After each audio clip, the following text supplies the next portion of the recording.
Work from home చేయగలిగినా కూడా corporate companies work from ఆఫీస్ని ఎందుకు మ్యాండేటరీ చేస్తున్నాయి అన్నదానికి పవన్ కుమార్ అనే అతను సోషల్ మీడియాలో ఇలా రాశాడు.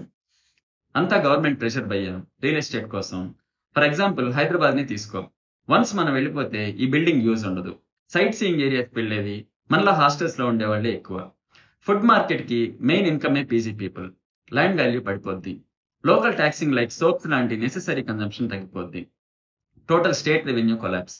కానీ ఆ స్టేట్ వాళ్ళు ఏమంటారంటే మీరు మా జాబ్స్ కొట్టేస్తున్నారు, మాకు జాబ్స్ లేకుండా చేస్తున్నారు అని.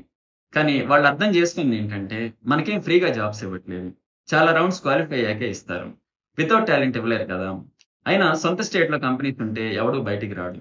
ఇక్కడ ఒకరిపైన ఒకరు డిపెండ్ అవుతున్నాం. అది అర్థం చేసుకుని కలిసి ఉండాలి. ఇతను చెప్పిన దాంట్లో చాలా వరకు నిజం ఉంది, కానీ స్టేట్ రెవెన్యూ కొలాప్స్ అవుతుంది అన్నది మాత్రం కరెక్ట్ కాదు.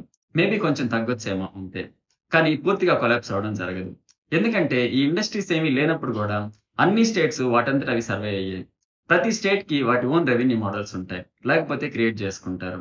అంతేకాని ఒకరు లేకపోతే ఒకరు సర్వే అవ్వలేరు, లేదా ఒకరి వల్ల ఇంకొకరు సర్వే అవుతున్నారు అనే వాదనలు కరెక్ట్ కాదు.